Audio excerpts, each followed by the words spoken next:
Steak adalah sajian daging panggang ala barat yang masih terbilang makanan mewah bagi masyarakat golongan tertentu. Saat berada di restoran steak, biasanya kita akan ditawarkan beberapa tipe daging, saus, dan hidangan pendamping yang bermacam-macam. Bagian daging paling familiar biasanya adalah tibon, rib eye, sirloin, tenderloin, dan wagyu. Meski sama-sama daging sapi, namun baik rasa dan tekstur daging itu cukup berbeda.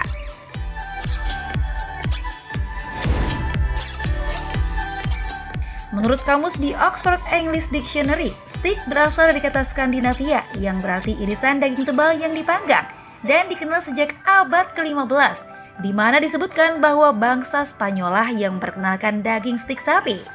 Meski industri peternakan sapi sempat lenyap di abad ke-16 akibat musim dingin, namun setelah Perang Dunia Kedua, daging sapi menjadi simbol kemakmuran bangsa Amerika hingga saat ini.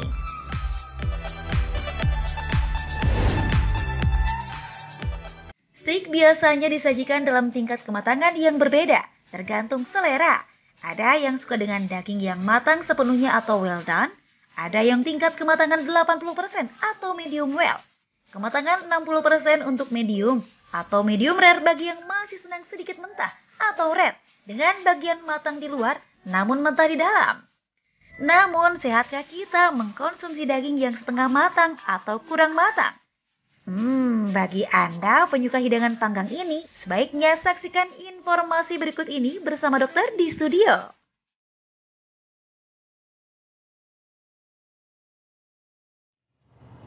Pemirsa, kembali lagi di Hidup Sehat. Aduh, kalau ngelihat daging-daging tuh kayaknya udah pingin banget makan steak nih. Di sini bersama Intan Somadina dan Dokter Haikal. Betul, Intan. Kalau Intan suka steaknya dengan tingkat kematangannya seperti apa, Intan? Kalau aku suka well done. Kalau Dokter Haikal? Suka yang medium, karena kalau medium itu kan masih ada cairannya ya, jadi lebih juicy, Intan, lebih gurih.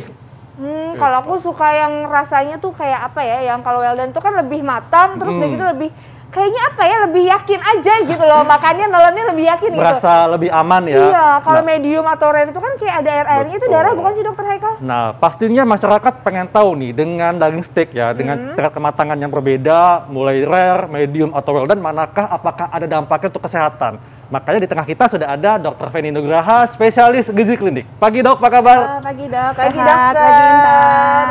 Oke. Nah dokter, ini menarik banget ya kalau kita makan apa nih namanya steak itu kan biasanya pilihannya banyak ya. Betul. Dokter Haikal kok ketawa sih? Ini kayak Dokter Haikal sukanya medium. Terus ada orang-orang di luar sana yang suka sama tingkat kematangannya tidak terlalu matang, yang apa dok namanya, yang rare ya? Yang rare Hmm. biasanya. Nah ini fakta atau mitos dokter?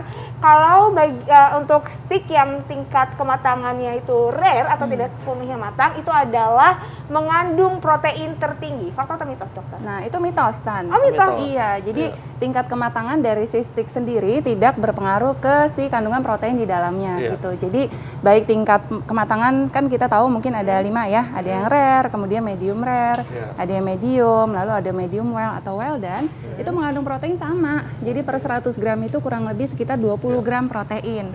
Dan si steak ini mengandung protein dengan kualitas dan nilai biologik yang tinggi. Artinya kemudahan untuk dicerna, diserap, digunakan oleh tubuh, itu lebih baik, dan juga mengandung asam amino esensial yang lengkap gitu. Oke, jadi ini mitos dok ya? Mitos, ya. Dok, kalau misalnya kita mengkonsumsi daging steak yang kematangannya itu apa rare ya, atau masih tidak matang sepenuhnya, itu ada cairan dok. Nah, apa cairan ini katanya darah, fakta atau mitos dok? Bukanlah darah. Bukanlah darah. Iya. Iya, ini fakta. Bukan darah. Iya. Oh bukan darah dokter? Bukan darah. Jadi kadang kalau kita konsumsi steak misalnya medium rare gitu ya, kadang kalau kita potong suka ada air-air warnanya merah, gitu. Cairan. Nah itu bukan darah. Jadi itu adalah mioglobin. Nah mioglobin ini adalah protein yang terdapat dalam daging, di mana fungsi dari mioglobin ini adalah untuk mengikat oksigen, kemudian mentransfer si oksigen ke jaringan-jaringan otot gitu pada hewan. Nah jadi kalau kita masak si daging, biasanya si mioglobin ini akan berubah warnanya jadi coklat gitu. Makanya kalau yang belum matang kan merah-merah tuh warnanya. Semakin merah ya kandungan mioglobinnya semakin banyak. Oh gitu, tapi kalau untuk tingkat proteinnya berarti tetap sama aja? Sama aja ya dokter ya?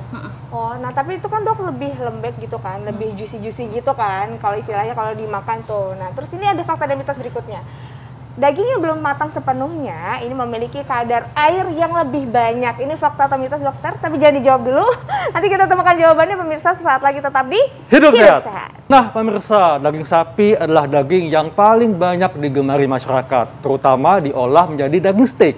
Dan kita masih membahas tentang tingkat kematangan daging steak, apakah ada dampaknya untuk kesehatan ya. Nah, tadi Intan ada pertanyaan apa, Intan? Iya nih, Dokter Feni, ini kan kalau kita biasanya kalau makan daging steak yang tidak terlalu matang itu kan kayak juicy-juicy gitu. Nah, ini benar nggak sih dok, fakta atau mitos kalau pada daging steak yang tidak terlalu matang ini mengandung cairan yang lebih banyak? Ini fakta atau mitos? Ini fakta. Fakta? Iya, jadi memang pada yang belum matang seperti rare atau medium rare, memang kandungan airnya pasti lebih banyak. Semakin kita memasak si daging, pasti kandungan airnya semakin berkurang, Tan. Oh, jadi memang benar kadar airnya lebih banyak. Iya. Tapi jadi lebih baik nggak sih untuk dikonsumsi atau sama aja dok?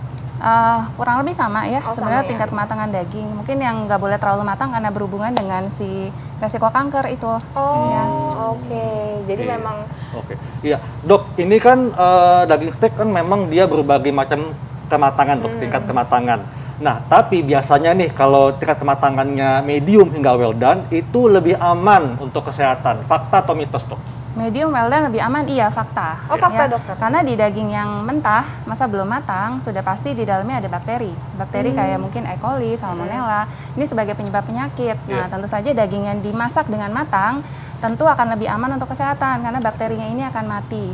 Nah, jadi saya pernah baca menurut USDA, jadi Departemen Pertanian di Amerika, memang batas aman suhu untuk mengolah si daging yang aman untuk dikonsumsi, itu minimal tuh di suhu 62,8 derajat Celcius. Oke. Gitu. Jadi mungkin ini sama dengan mengolahnya seperti medium ke atas mungkin ya, itu aman. Dimana bakterinya kalau kurang dari suhu itu memang belum mati gitu.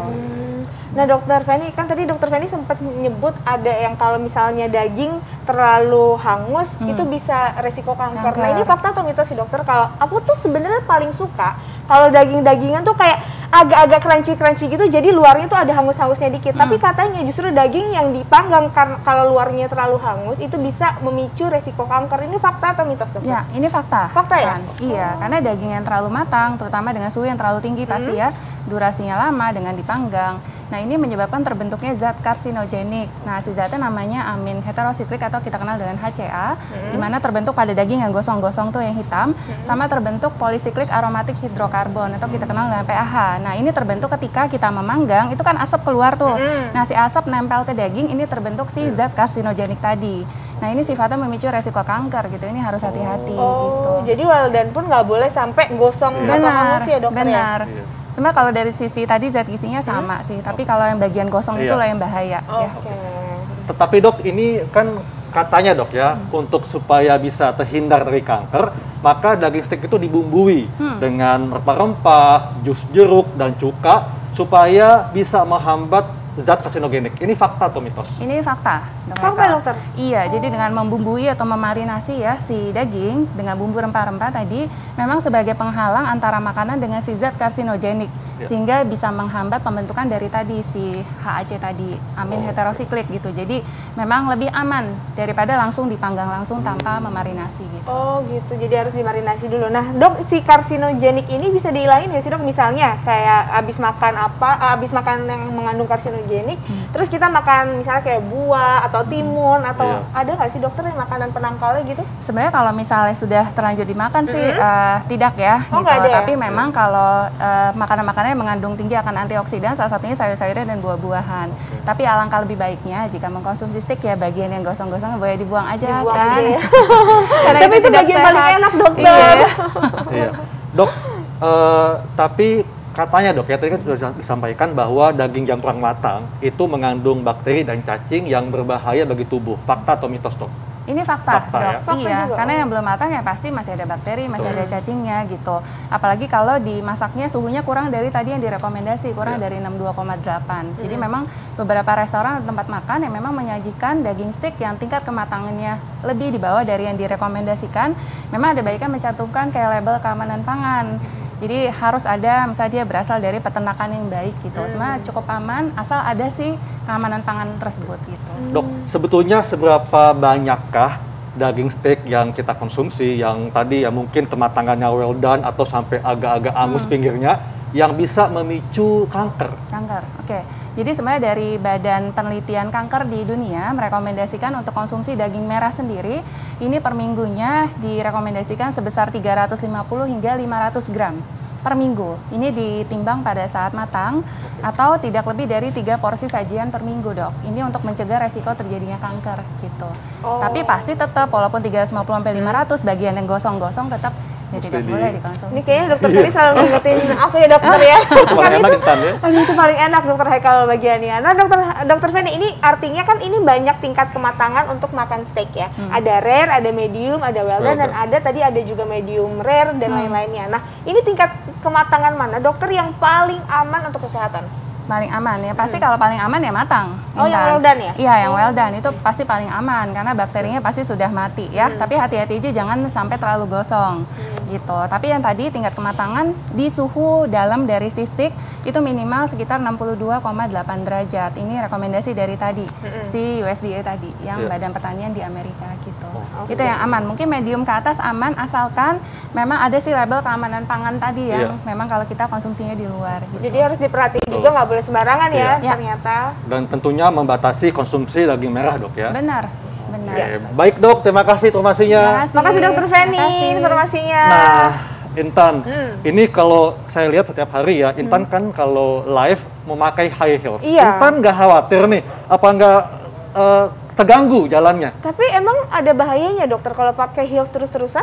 Nah, kita akan bahas nih bagaimana dampak memilih alas kaki yang tepat supaya kita tidak terganggu kesehatannya sesaat lagi tetap di Hidup Sehat.